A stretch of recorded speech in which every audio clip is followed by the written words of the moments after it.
बिस्मिल्लाहिर्रहमानिर्रहीम।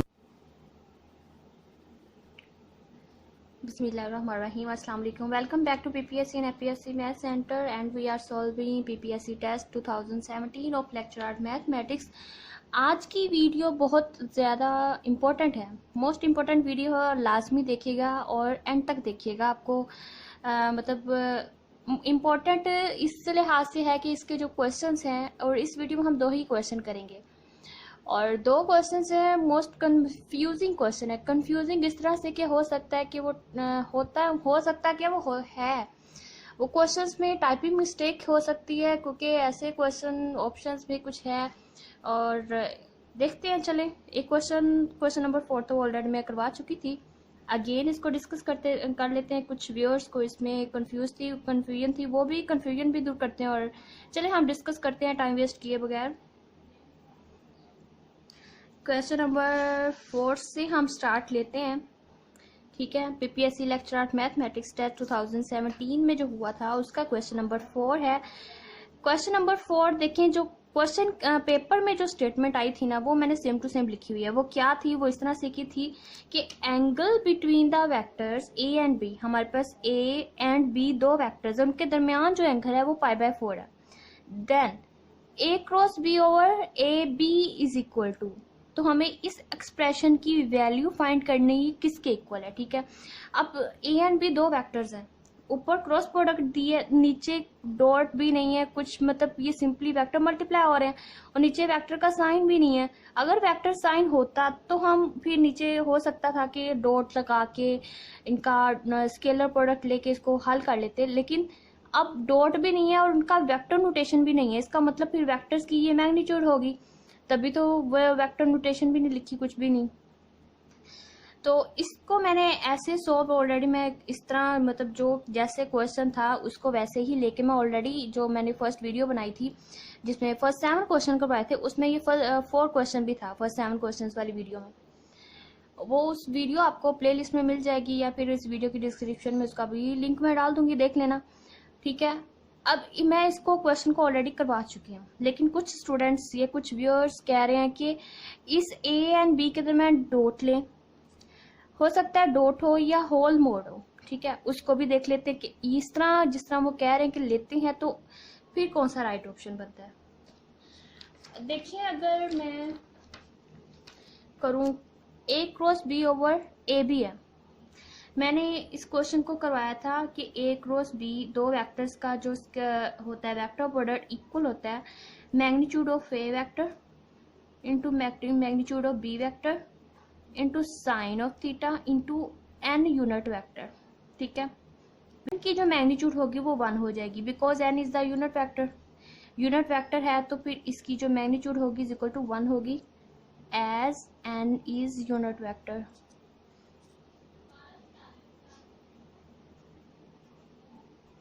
सो इसकी magnitude equal 1 होगी, ठीक है। तो फिर क्या बना कि साइन ऑफ थीटा जो आ गया इक्वल किसके आया, sine of theta is equal to A cross B over A B के इक्वल आ गया, और थीटा हमें दिया गया सिंपली π/4। अगर यहाँ मैं लगाऊं एंगल थीटा π/4 तो वो क्या बनेगा, तो ये A cross B vector product over A B is equal to sine π/4, sine 45 is equal to 1 over square root 2। तो ये A cross B magnitude over A B is equal to 1 over square root 2 answer देता है।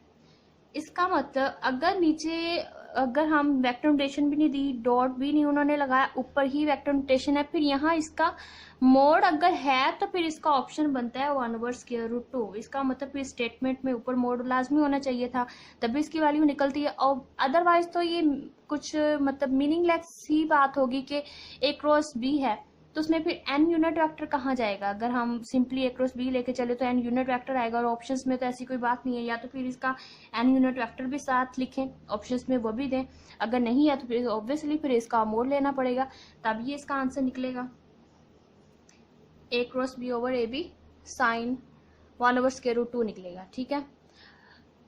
और अगर जो बात नहीं है लेकिन कुछ व्यूअर्स ने कहा है कि आप डॉट लें, वो भी करके देख लेते हैं।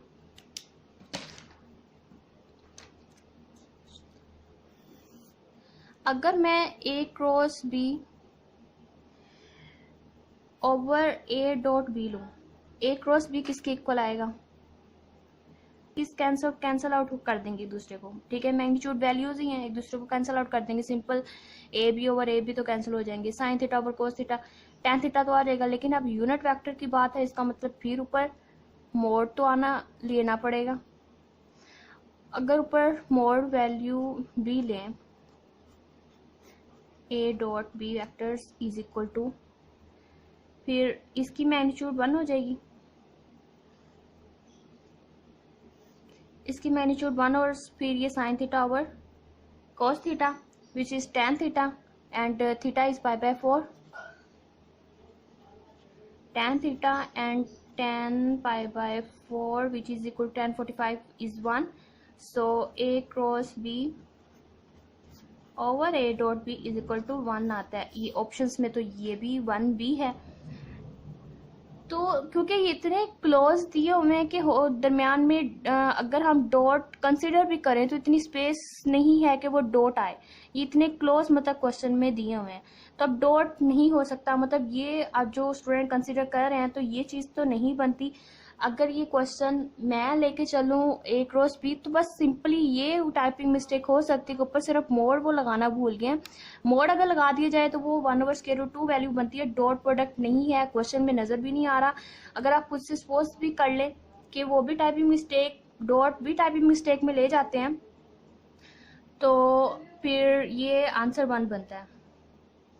हालांकि ऐसी बात नहीं है, बात ये है, और इसका आंसर 1/√2 ही है। और लास्ट टाइम भी मैंने यही वैल्यू निकाली थी और यही मेथड लगाया था। डायरेक्ट मैंने यहाँ एन यूनिट वेक्टर नहीं लिखा था, क्योंकि फिर इसका मैग्नीट्यूड लेने से वो 1 हो जाता था। ये तो ऑब्वियसली बात थी, तो मैंने वो लेके डायरेक्ट इसको सोल्व करके ये वैल्यू निकाली थी, तब भी आंसर यही था। और अब भी मैंने कन्फ्यूजन काफ़ी दूर कर दिया कि आप जिसको डॉट लें या इस तरह लें, क्वेश्चन में कुछ क्या मिस्टेक है, वो option B is the right है। देख सकते हैं आप। अभी भी कोई आपको कन्फ्यूजन हो तो पूछ सकते हैं। लास्ट टाइम भी मैंने ये क्वेश्चन करवाया था, उसका भी लिंक इस वीडियो की डिस्क्रिप्शन में डाल दूंगी, वो भी देख लीजिएगा। चलिए हम next question, confusing question number देखते हैं 42। इस क्वेश्चन में अगर आप इसका होल मोड भी कर लेते हैं, इससे कोई फर्क नहीं पड़ेगा, तब भी इसका मतलब होल मोड भी अगर आप ले लें तब भी ये कैंसल आउट होके इक्वल, फिर ये 1 ही वैल्यू देगा। 1 का मोड 1 ही होता है। मतलब आप चाहे इसका होल मोड लें या सिंपली इसके नोमिनेटर का मोड लें, तब आंसर इसका 1 ही आ रहा है। और ये सही नहीं है, सिर्फ ऊपर वाले का अगर मोड लें, मतलब अब मैं क्यों सही नहीं कह रही, क्योंकि इसके डॉट दिया ही नहीं क्वेश्चन में, और इसको वेक्टर अगर डॉट देते तो फिर इसको वेक्टर नोटेशन में लिखते, या तो वेक्टर नोटेशन में लिखते, फिर हम कंसिडर करते कि हाँ 2 वेक्टर्स है, दरम्यान में ऑपरेशन कोई ना कोई लाजमी होना चाहिए था, क्रॉस होता या डॉट होता। हो सकता है टाइपिंग मिस्टेक हो तो हम खुद से अगर डॉट भी लगा के इसको सोल्व कर सकते थे, लेकिन उन्होंने वेक्टर नोटेशन भी नहीं दी, डॉट भी नहीं दी, और फिर हम इसको सिंपली ए बी एक वैल्यूज ही कंसिडर करेंगे, magnitude value of A and B vectors. तो हम सिंपली ऊपर वाले के मोड लेके इसकी वैल्यू हमें ये कैलकुलेट करनी चाहिए और यही ऑप्शन चूज करना चाहिए, ठीक है। नेक्स्ट क्वेश्चन जो 42 पेपर में आया था वो ये था कि normal equation of the parabola. अब पैराबोला के आगे इक्वेशन देखें क्या लिखी है, y g is equal to 4ax। ये किसी भी पैराबोला की इक्वेशन ही बनती, क्योंकि जो पैराबोला की इक्वेशंस होती हैं, 4 टाइप्स ऑफ पैराबोला होते हैं पैराबोलाज। वो ये होती है मतलब उसकी जो, अगर पैराबोला इस फॉर्म में है तो मतलब इसके एक्सिस जो है पैरेलल टू एक्स एक्सिस, अब एक्सिस पे अगर लाई कर रहा है तो इसकी जो वर्टेक्स ओरिजिन पे हो तो इसका जो इक्वेशन बनती है y square is equal to 4ax बनती है। अगर वो नेगेटिव एक्स एक्सिस पे लाई कर रहा है, वर्टेक्स इज एट ओरिजिन, तो फिर इसकी equation y square is equal to -4x बनती है। अगर वो parabola y axis positive y axis पे लाई कर रहा है तो इसका जो इक्वेशन स्टैंडर्ड इक्वेशन बनेगी वो x square is equal to 4ay बनती है। अगर वो पैराबोला नेगेटिव वाई एक्सिस पे अगर लाई करे तो इसकी वर्टेक्स यहाँ रीजन पे है तो भी इसकी जो इक्वेशन बनती है पैराबोला की x square is equal to -4ay बनती है। ठीक है, लेकिन क्वेश्चन में y is equal to 4x, इसका मतलब फिर ये हो सकता है कि y की पावर में 2 लिखना होगा, y square is equal to 4x, ये इक्वेशन होगी। मतलब इस टाइप का पैराबोला की इक्वेशन हमें दी गई होगी। उसकी normal equation of parabola and इस लेटेस्ट रेक्टम। अब देखें जो इसकी नॉर्मल इक्वेशन होती है वो ऑप्शंस में नहीं है, ऑप्शंस बिल्कुल डिफरेंट है, और ऑप्शन जो है वो एरिया ऑफ द पैराबोला के दिए गए हैं। उन्होंने पूछना होगा हमें ये क्वेश्चन में, उन्होंने उनकी ट्राई ये होगी कि उन्होंने एरिया ऑफ द पैराबोला और पैराबोला की इक्वेशन जो होगी वो y square is equal to 4x होगी और इसका एरिया फाइंड करना होगा, तब इसका एरिया फाइंड हो सकता है। लेकिन नॉर्मल इक्वेशन फाइंड करें वो तो फिर एक पैरामीटर टी में चली जाती है या पॉइंट स्लोप फॉर्म में चली जाती है, वो बिल्कुल भी ना तो पैरामीटर टी फॉर्म में कोई इक्वेशन तो दूर की बात, तो इक्वेशन वैल्यूज दी गई हैं, ऊपर से पैरामीटर टी या पॉइंट स्लोप फॉर्म, तो बिल्कुल भी ऐसा कुछ नहीं है। नॉर्मल इक्वेशन तो नहीं फाइंड करनी होगी, एरिया फाइंड करना होगा, तभी इस तरह की जो जिस तरह के ऑप्शंस दिए हुए एरिया के ऑप्शंस हैं। और अब फिर हम इसका एरिया भी निकाल लेते हैं और नॉर्मल इक्वेशन भी निकाल लेते हैं। फिर आपको बताती हूँ कि कौन सा राइट कौन सा रॉन्ग ऑप्शन और कैसे है। क्वेश्चन ही गलत है इस तरह के। वैसे अगर पेपर में क्वेश्चन आए नेक्स्ट टाइम के लिए भी आप ये बात समझ लें कि अगर नेक्स्ट भी अगर इस तरह के क्वेश्चंस आते हैं कि एक स्टेटमेंट ही गलत हो तो फिर आप करें कि कोई भी ऑप्शन चूज कर लें, या फिर कोई स्टूडेंट कोई भी ऑप्शन अगर चूज करता है या छोड़ के आ जाता है ना तो उसको वो मार्क्स जरूर मिलता है, क्योंकि स्टूडेंट की तो इसमें कोई मिस्टेक नहीं है। गलती तो वो पेपर बनाने वाले की है ना, पेपर सेटिंग करने वाले की है कि उसने पेपर सही टाइप नहीं किया तो टाइपिंग मिस्टेक है। तो उस क्वेश्चन के नंबर फिर तमाम कैंडिडेट्स को मिलते हैं, जरूर मिलते हैं। आपने बिल्कुल भी परेशानी हो कि क्वेश्चन ही गलत है, क्वेश्चन की समझ नहीं आ रही, क्वेश्चन क्या है, फिर हम इसका कौन सा ऑप्शन चूज करें। कोई ना कोई ऑप्शन जरूर चूज करके आए, आपको मार्क्स जरूर मिलेंगे, चाहे आपने गलत ही चूज क्यों ना किया हो। बात कुछ और उन्होंने पूछनी थी, लिखी कुछ और हुई है, आप कोई ना कोई चूज लाजमी करके आए, आपको मार्क्स जरूर मिलेंगे इंशाल्लाह। उम्मीद है, सुना है, मिलते हैं तो मिलेंगे, क्योंकि आपकी तो गलती नहीं है, क्वेश्चन ही गलत था। आपने कोई भी ऑप्शन चूज जो भी आपको समझ आए उसके मुताबिक अगर आप लगाते हैं तो आपको मार्क्स मिलने भी चाहिए। चलिए हम इसकी नॉर्मल इक्वेशन एरिया फाइंड करके देख लेते हैं। ये जो हमें पैराबोला की equation y square is equal to 4ax अगर हम कंसीडर करें तो ये पैराबोला कुछ इस तरह बनेगा। पॉजिटिव एक्स एक्सिस पे लेंगे, इसका वर्टेक्स होगा वो रीजन पे लाई करके, क्योंकि स्टैंडर्ड फॉर्म ऑफ पैराबोला है ना ये, तो इसका वर्टेक्स होगा रीजन पे लाई करेगा। हमने ये कार्टियन प्लेन लिया है, हमने वाई एक्सिस एक्स एक्सिस पे, इसका फोकस एक्सिस पे लाई करेगा और वर्टेक्स इसका रीजन पे लाई कर रहा है। ठीक है, और इसके फोकस को एफ कह दें, एस कह दें, एफ कह लेते हैं अब फोकस के लिए। इसका जो फोकस होगा अकॉर्डिंग टू दिस इक्वेशन वो होगा फिर ए, और वाई एक्सिस एक्स एक्सिस पे फिर वाई 0 होगा पॉइंट। और फिर हम लेते हैं इस पे लेटेस्ट रेक्टम। अब लेटेस्ट रेक्टम में मैं आपको एक्स्ट्रा इंफॉर्मेशन दूं। लेटेस्ट रेक्टम क्या होता है? हमारे पास एक कोई पैराबोला हो, पैराबोला चलें यही ले लेते हैं जो हमें क्वेश्चन में दिया गया। कोड क्या होता है कि ऐसी कोड एक ऐसी लाइन होती है joining any 2 points of the curve is called the code. मतलब कोई भी 2 पॉइंट को ज्वाइन करने वाली जो लाइन होती है उसे हम कहते हैं कोड। ठीक है, अगर वही कोड लाइन अगर किसी फोकस से पास कर जाए तो फिर हम उस लाइन को कहते हैं फोकल कोड। फिर वो लाइन हमारी फोकल कोड बन जाती है। अगर वो ही लाइन फोकस से पास तो कर रही है और लेकिन अगर परपेंडिकुलर भी है एक्सिस पे तो वो लाइन हमारी लेटेस्ट रेक्टम कहलाती है। मतलब perpendicular to x axis and passing through the focus, वो हमारी लेटेस्ट रेक्टम होती है। इस इक्वेशन के लिए जो लेटेस्ट रेक्टम की एक इक्वेशन होती है वो होगी x is equal to a. इस पॉइंट से पास करिए, इस फोकस का जो कोऑर्डिनेट है वो ए एंड 0 है, ओरिजिन पे वर्टेक्स है और डायरेक्ट्रिक्स है। डायरेक्ट्रिक्स की हम बात नहीं करते, बस लेटेस्ट रेक्टम फोकस को लेके हम इस क्वेश्चन सोल्व कर सकते हैं। ठीक है, और ये डायरेक्ट्रिक्स होती हैं, और डायरेक्ट्रिक्स की इक्वेशन फिर क्योंकि नेगेटिव है तो x इक्वल टू -a होती है। ये वर्टिकल लाइन की equation x equal to a है, perpendicular to focus, code, focal code and latus rectum. Latest rectum की बात इसलिए की क्योंकि क्वेश्चन में नॉर्मल इक्वेशन और लेटेस्ट रेक्टम दो टर्म्स का जिक्र किया गया, तो मैं दोनों को लेके चलूंगी। अब लेटेस्ट रेक्टम अगर इसका लें तो वो ऐसे होगा फिर, और लेटेस्ट रेक्टम फॉर एग्जांपल यहाँ नॉर्मल है तो फिर टेंजेंट भी होगा, टेंजेंट होगा तो टेंजेंट के लिए फिर कोई पॉइंट भी होगा जिस पे टेंजेंट होगा। पॉइंट मैं फर्स्ट कर लेती हूँ x1 एंड y1 कोई पॉइंट है, उस पर कोई टेंजेंट है, और टेंजेंट पे कोई नॉर्मल है, उस नॉर्मल की इक्वेशन हमने फाइंड करनी है। अब पॉइंट स्लोप फॉर्म में अगर हम नॉर्मल इक्वेशन फाइंड करें वो क्या होगी, वो होगी जो पॉइंट स्लोप फॉर्म में होती है y minus y1 is equal to m into x minus x1 होती है, m इज द स्लोप, और y square is equal to 4x है। x1 y1 पे हम फाइंड कर रहे हैं तो ये फिर हो जाएगा 2a y1 on the point x1 y1 coordinate लेके। लेकिन जो पैरामेट्रिक इक्वेशंस होती हैं पैराबोला की, वो होती है पैरामेट्रिक कोऑर्डिनेट्स कर लें, पैरामेट्रिक कोऑर्डिनेट्स होते हैं 80 स्क्वायर एंड 280 फॉर पैराबोला। तो फिर ये x होगा और ये y, फिर इस y को अगर हम लें तो फिर ये बनेगा 2a over 2at which is equal to 1/t। लेकिन ये है टेंजेंट की इक्वेशन, मतलब टेंजेंट की स्लोप है ये 1/t। नॉर्मल के लिए फिर हमें नेगेटिव रेसिप्रोकल लेना पड़ता है, तो रेसिप्रोकल भी करना है और नेगेटिव भी लेना है, तो -t हो जाएगी, m is equal to -t। अगर हम इस इक्वेशन में लगा के देखें तो फिर क्या बनेगा, ये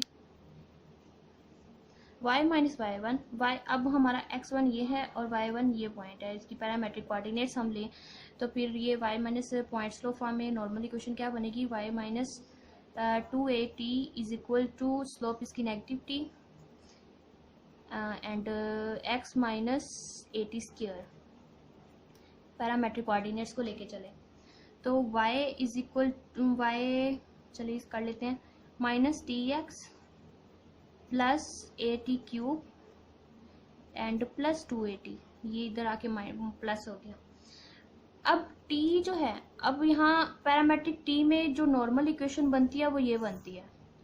अगर यहाँ स्लोप फॉर्म में नॉर्मल इक्वेशन निकालें तो t इज इक्वल हो जाएगा -m having slope cube, minus इसके साथ भी लग गया, t की जगह हमने -m पुट किया, रिप्लेस किया तो -2am एंड प्लस mx। तो ये normal equation of the parabola y square is equal to 4ax having slope m, जिसकी जो स्लोप है वो m स्लोप लेके हमने नॉर्मल इक्वेशन फाइंड की। ये क्या है, normal equation of parabola y square is equal to 4ax having slope m, ये नॉर्मल इक्वेशन बनती है। अब अगर हम नॉर्मल इक्वेशन भी फर्स्ट कर लें कि y square is equal to 4ax हमारा पैराबोला होगा, नॉर्मल इक्वेशन फाइंड करनी, लेकिन ऑप्शंस आप चेक करें कि ऐसी तो कोई बात ही नहीं है, तो हम फिर इसका नॉन ऑफ दीज चूज करेंगे और नॉर्मल इक्वेशन तो इसकी है ही नहीं। ठीक है, अगर हम इसका एरिया फाइंड करें, क्योंकि उन्होंने शायद एरिया फाइंड करना होगा, क्योंकि जो बाकी रिमेनिंग ऑप्शंस है कुछ एरिया फाइंड किया है। आपको वैसे चूज नॉन ऑफ दीज करना चाहिए इसका, आपको मार्क्स मिलेंगे। चलें इसका एरिया निकालते हैं, वो कैसे निकलेगा। के लिए सबसे पहले तो हम लेते हैं कार्टियन प्लेन। कार्टियन प्लेन मैंने लिया y axis and x axis cartesian plane, और इस पे एक मैंने स्टैंडर्ड फॉर्म ऑफ पैराबोला ली। ठीक है, इसकी इक्वेशन क्या है, y square is equal to 4ax, standard equation का मैंने एक पैराबोला लिया। ठीक, और ये इसका जो वर्टेक्स है ओरिजिन पे लाई कर है, क्योंकि क्वेश्चन ही ये दी गई है तो मैं इसी को लेके चलेंगे और इसी का एरिया। अब यहाँ पे हम एरिया ऑफ पैराबोला फाइंड करेंगे। क्या, एरिया ऑफ पैराबोला जो गिवन ऑप्शन से लग रहा था, एरिया ऑफ पैराबोला फाइंड करेंगे।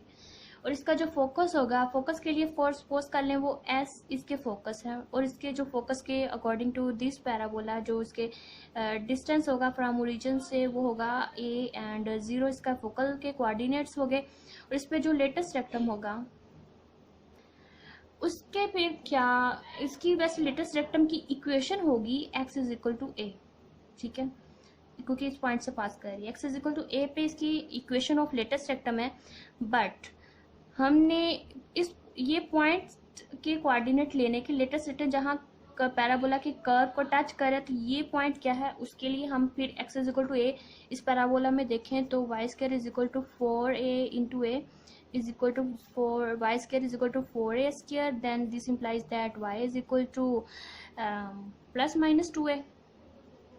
ये इसके कोऑर्डिनेट्स बने, मतलब x अब यहाँ पे इसके जो लेटेस्ट रेक्टम का अगर पॉइंट, ये जिस पॉइंट कर्व या पैराबोला के जिस पॉइंट पे कट कर रही है लेटेस्ट रेक्टम, उसके कोऑर्डिनेट्स होंगे x इसका a है और y इसका -2a यहाँ होगा, और यहाँ होगा a एंड +2a, पॉजिटिव का होगा a एंड 2a, और यहाँ -2 है, मतलब ये इतनी चीज़ होगी 2a और ये इतनी चीज़ होगी ये भी 2a, ठीक है। ये लेटेस्ट रेक्टम की हो गई, देख सकते हैं, ये हो गई पैराबोला, ये पैराबोला है और ये इसकी इक्वेशन है, और यहाँ से हम x is equal to a latus rectum की इक्वेशन मतलब लगा के इस पॉइंट के कोऑर्डिनेट्स हमने फाइंड किए, विच इज इक्वल टू +-2a, और ये इतना 2a हो गया, और इस पॉइंट को कह दें ये l है और इस पॉइंट को कह दें ये l डैश है, ये l डैश लेटेस्ट रेक्टम है। अब एरिया फाइंड करना है, एरिया हम किसी ओपनिंग कर्व का तो फाइंड ही नहीं कर सकते। फॉर एग्जांपल मेरे पास कोई, अगर मैं ये पैराबोला लेती तो मतलब अब एरिया का क्या मतलब, अब एरिया लूंगी तो ये तो इनफाइनाइट है, इसका एरिया कैसे फाइंड होगा। अगर मैं इधर का एरिया लूं तो ये भी इनफाइनाइट होगा, एरिया तो मैं इधर का भी फाइंड नहीं कर सकती, इधर का भी फाइंड नहीं होगा, मतलब एरिया तो हमेशा क्लोज्ड कर्व का फाइंड होता है। अब ओपनिंग कर्व का मैं कैसे एरिया फाइंड करूं, तो क्लोज करने के लिए मैंने फिर उसका लेटेस्ट रेक्टम का भी जिक्र था क्वेश्चन में, तो लेटेस्ट रेक्टम लेके मैंने उसको क्लोज करके अब उसका एरिया फाइंड करते हैं। एरिया फिर मैं पहले इस इतने हिस्से का फाइंड करूंगी और उसी का डबल करूंगी, तो उसके upper curve and horizontal strip को लेके, horizontal strip means integration with respect to y हम इसकी लेंगे, और उस वाई के लिए फिर इसकी लिमिट्स क्या होंगी। एक तो लिमिट्स होंगी ये एक्स एक्सिस, मतलब जहाँ पे वाई इज इक्वल टू 0 होगा, एक ये लोअर लिमिट होगी, और इसकी जो अपर लिमिट होगी, क्योंकि इतने हिस्से का एरिया हम फाइंड करने लगे हैं, इतने हिस्से इतने रीजन का हमने एरिया फाइंड करना है, तो इसकी जो लिमिट्स होंगी y के लिए with respect to integration with respect to y करनी है, वो होगी फिर 0 to 2a। y की हम लिमिट्स लेंगे 0 to 2a, लिमिट्स लेके हम इसको सोल्व करते हैं, देन इसका जो एरिया होगा, एरिया हम फाइंड करते हैं, इंटीग्रल इसका होगा right curve minus left curve, इसका जो राइट कर्व होगा उसको माइनस करेंगे इसके लेफ्ट कर्व में से, जो एरिया पैराबोला का फाइंड करते हैं इसका करेंगे राइट कर्व ऑफ वाई होगा, और मतलब फंक्शन ऑफ, अब ये होगा function of y, means that हम एक्स की वैल्यू होगी, एक्स की वैल्यू के लिए इसे सॉल्व करेंगे, ये भी फंक्शन ऑफ वाई होगा, इसका लेफ्ट कर्व भी इस फंक्शन ऑफ वाई होगा, और इसके लिए मीन्स है हम एक्स की वैल्यू के लिए इसे सॉल्व करेंगे, और हम इसकी जो लिमिट्स होंगी वो लेंगे 0 to 2a, और इसका जो लेफ्ट कर्व है उसकी तो x is equal to a, left right curve तो उसका सिंपल a है माइनस, तो left curve y square is equal to 4a, x अगर a लगाएं तो x की यहाँ से वैल्यू निकालें तो क्या बनेगी, y square is equal to 4ax, then x is equal to y square over 4a, वो हम यहाँ यूज करते हैं, वैल्यू ऑफ लेफ्ट कर्व के लिए वैल्यू ऑफ x यूज करेंगे, y square over 4a respect to d y. जब हमने इसके अंदर लिमिट्स अप्लाई की तो ये 2a स्क्वायर यहाँ y है तो 2a, और इसके साथ 2a का क्यूब बन जाएगा विच इज़ 8a क्यूब, तो इधर से एक कैंसिल, a स्क्वायर बचेगा, और 4 2s and 3 12, तो 2a square minus 2a square over 3, और next 3 into 6 minus 2 4 over 3a square. ये एरिया हमारा फाइंड हुआ, एरिया हमारा कितना निकला इसका 4 over 3a square which is above the x axis. ये सिर्फ इतने चीज का, इतने रीजन का एरिया निकला, उससे वही इसके बिलो द एक्स एक्सिस भी यही एरिया होगा विच इज़ 4/3a²। अगर कंप्लीट या होल पैराबोला का एरिया निकालने तो इसको फिर 2 के साथ मल्टीप्लाई भी करना पड़ेगा। 2 के साथ इसको मल्टीप्लाई करेंगे विच इज़ 8/3a² बनेगा। तो इसका तो आप राइट ऑप्शन देखें तो राइट तो कोई भी नहीं है। या तो फिर अगर ये वैल्यू निकालते हैं तो फिर इन्होंने कहना था कि अबव द एक्स एक्सिस या बिलो द एक्स एक्सिस, फिर सिर्फ एक ही एरिया है विच इज़ 4/3a²। मतलब अगर कंप्लीट पैराबोला का अगर एरिया फाइंड करें तो वो बनेगा 2 टाइम्स 4/3a² बनेगा विच इज़ 8/3a² बनता है। और वो इधर ऑप्शंस में मौजूद ही नहीं है ये ऑप्शन, तो ये वैल्यू तो हम फिर कहेंगे कि इसका जो राइट ऑप्शन होगा वो नन ऑफ दीज ही होगा। हमने नॉर्मल इक्वेशन निकाली, उसके लिए भी नन ऑफ दीज ऑप्शन था। हमने इसका एरिया निकाला जो ऑप्शन से मिलता जुलता ही है लेकिन वो एग्जैक्ट ये नहीं है, तो उसके लिए भी नन ऑफ दीज ही है। सो क्वेश्चन 42 का डी ऑप्शन राइट है, नन ऑफ दीज। क्वेश्चन की समझ भी नहीं आ रही थी, क्वेश्चन वैसे भी रॉन्ग था, तो आपने नन ऑफ दीज ही चूज करना था। मैंने इसकी नॉर्मल इक्वेशन भी निकाल के दिखा दी और इसका एरिया भी निकाल के प्रूफ कंप्लीट इसको किया कि इसका डी ऑप्शन ही राइट है और कैसे है। इस तरह से आपको 2 चीज़ों का पता चला कि पैराबोला क्या स्टैंडर्ड इक्वेशन क्या है और वो कैसे ड्रा होती है, और उससे लेटेस्ट स्पेक्ट्रम का मैंने एक्स्ट्रा नॉलेज दिया। ये मैं आप लास्ट में बता रही हूँ कि हमने क्या क्या इस क्वेश्चन से सीखा। हमने नॉर्मल इक्वेशन भी सीख ली कि नॉर्मल इक्वेशन ये पैराबोला की कैसे होती है। टेंजेंट इक्वेशन भी है उसका, अगर हम उसकी स्लोप का नेगेटिव रेसिप्रोकल ना ले तो वो इसकी टेंजेंट इक्वेशन भी निकल जा सकती है। नॉर्मल इक्वेशन भी मैंने बता दी कैसे निकालते हैं, और मैंने एरिया भी बता दिया कि एरिया ऑफ पैराबोला कोई भी आपको इक्वेशन दी जाए तो आपने उसका कैसे फाइंड करना है। हमने बहुत कुछ सीखा इस क्वेश्चन से। बेशक ये स्टेटमेंट रॉन्ग थी तो लेकिन सीखने को काफ़ी कुछ मिला। आई होप आपने देखी होगी सारी वीडियो कंप्लीट डिटेल के साथ। अगर आपको कोई कन्फ्यूजन फिर भी है तो बताइएगा ज़रूर, हम अगेन डिस्कस कर लेंगे। एंड जिस तरह हमने क्वेश्चन नंबर 4 मैंने ऑलरेडी करवा चुके थे, वो राइट ऑप्शन भी था, फिर भी मैंने उसको अगेन करवाया क्योंकि किसी व्यूअर कन्फ्यूजन थी तो मैंने अगेन करवाया डिटेल के साथ। एंड आई होप आप समझ आ गई होगी, आपके सारे कन्फ्यूजन दूर हो चुके होंगे। And thank you so much. अगर आपको अच्छा लग रहा है, फ़ायदा मिल रहा है तो लाइक ज़रूर कीजिए, अच्छे कमेंट्स भी दीजिए and share with your friends. Thank you.